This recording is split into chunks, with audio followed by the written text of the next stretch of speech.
Na kumbaga sabi ko, although hindi pa man ibinabalita mga bossing, pero nakikinikinita ko na papunta o patungo doon sa suspension, 'no, ni Baste Duterte, mga kababayan. Ito yung preventive suspension po. Eh, kitang-kita naman po mga bossing, Chief Amo Sir, eh. 'Di ba? Yung Oplan Tokhang o laban kontra droga ni Baste na in-announce, 'no, pagka-announce, 3 araw, 8 ang tegi, mga kababayan. Tegi, alam niyo na kung ano yung tegi. Oh. So ngayon, ni-relieve yung 40 kapulisan, mga bossing. Kumbaga, preventive suspension para hindi nyo maapektuhan yung pag-iimbestiga sa inyo. Eh, pahinga muna kayo or lipat muna kayo. Di ho ba sa ibang lugar? So ngayon, mga kababayan, ibinablog ho natin. Nasabi natin, nako, ako nakikita ko at posible at 100% na si Baste Duterte, mga kababayan, eh susunod dyan, magkakaroon ng preventive suspension. Eh kita nyo naman po yung pagkakasunod-sunod, simpleng-simple eh. Hindi na kailangan hulaan, hindi na kailangan malalimang pag-aaral. Sino ba ang nag-utos nung tukhang na yun? Sino ba ang nag-utos nung laban kontra droga na yun, mga kababayan?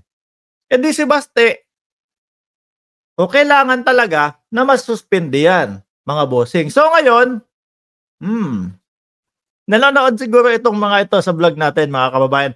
Kasi ako po umiikot ako sa mga vloggers, hindi ko masyadong nakikita yung pagsuspende kay Baste eh. Talagang ang nakikita at napapansin ko lang na nagbablog niyan o nagko-content, tayo pa lang po, mga kababayan.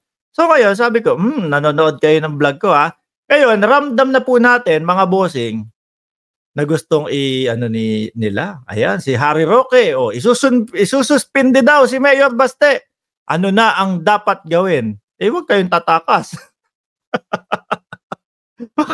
baka mamaya, ang solusyon niya, pagtakas na naman, 8:45, mamaya, sa The Spokes Hour, FB, IG, kompleto si kompleto si Bossing Harry Roque, FB, IG, YT, live. Eh, Spokes, baka makalimutan mong i-monetize, madaming viewers yan, malamang. Ngayon, ramdam na, mga kababayan. Di ho ba? Siguro, ang nakikita ko ditong sasabihin nila, naku, ito na naman po ang pamahalaan natin. Eh, pinag-iinitan naman po ngayon si Baste Duterte. Ngayon naman po, ang pinapakita at ang gustong gurgurin naman po, si Baste Duterte. So, mga kababayan, ang ginagawa nitong mga ito, SMNI, yung alam nila na posibleng mangyari at yung alam nila na maaari, na maaari ho na mangyari kay Baste Duterte dahil doon sa Oplan Tokhang na yun. Uunahan na po nila at sasabihin nila, kagaya din po nung ginagawa ni Maharlika, at sasabihin nila, naku, may planong pagpapasuspindi kay Baste Duterte. Tapos ang dadahilan nila, pinag-iinitan ng gobyerno ng Pilipinas. Ganon. So isipin ng mga BO-BO'ng nanonood sa kanila, nako, oo nga Pero kung i-aanalisa nyo po yung pagkakasunod-sunod niyan, mga kababayan, doon po ang papunta ho talaga niyan. Di ba? Doon ho talaga, hindi mo na kailangan isipin ng malalim yan. Kung yung mga nagpatupad o yung mga humuli o kung sino man, sinuspinde, malamang sa alamang huyan, yung nag-utos, yun ang kasunod niyan, mga kababayan. Sunod-sunod na sila, wala na silang pupuntahan, sabi ni Ma'am Margie Barcebal. Dapat lang suspended si Baste, Mark. Siya ang dahilan na relieve ang mga pulis. Kesa maapektuhan ni Baste Duterte itong investigasyon sa kanila, dapat nga mabilisan na yan. Ano kaya ang paliwanag ni dito, ni Harry Roque, mga kababayan? Sasabihin kaya niya, eto na po, pinag-iinitan na po ng gobyerno si Baste.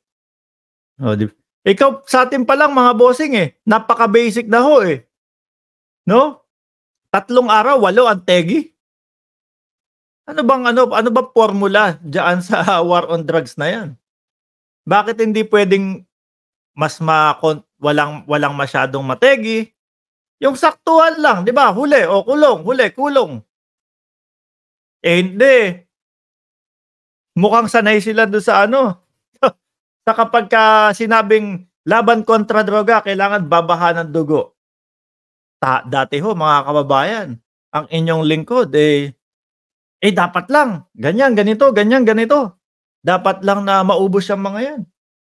Sabi ko, parang ang dami ng madugo at masyado ng madugo, hindi pa din tapos.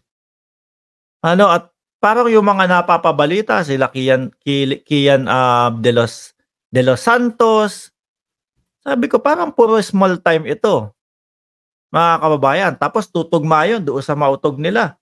Yung mautog nila, ano sabi?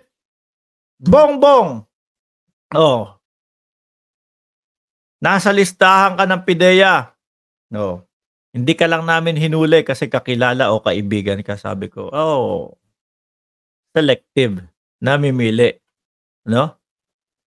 Kapagka kakilala, hindi puwede. Arbor." Ano po, 'di ba mga kababayan? Sasabihin nila 'pag pinag-initan na naman ang mga Duterte ng administrasyon, "Walang maraming usapan. Bakit hindi magpa-drug test ang lahat ng nakaupo?" Sabi ni Nerissa, oh. "Sa gobyerno, kaysa hula-hula portion magmula sa mababang empleyado on the top." Ah. Tanong ni Roque, asan ba 'yon? "Ano dapat gawin? Magpatoka na lang sila sa ahas." Magpatoka sa ahas. Marcela Mercado, shout out po sa inyo watching from Italy. Niana Dianel Padolina. O yan, shout out sa iyo. Yung mga sumunod lang naman sa utos, no? Trabaho na parusahan. Di lalo na yung promotor. Dapat lang feeling nila pag-aari na nila ang Davao. Oh. Front lang naman pala nila. Anyway, mga bossing, iwanan natin yan dyan. Ang importante, ramdam nila, at ang importante, kung sabihin man nila na ito panggigipit na naman ng gobyerno, ay nako, wala na. Buko na kayo. Imposible yan. Ano ho? Napaka-imposible niyan. Anyway, pumunta tayo doon sa kay Binoy, mga bossing. Ang daming nagme-message sa akin, "Mark, si Binoy, makikialam sa West Philippine Sea, no? Nagpapa-epal sa West Philippine Sea."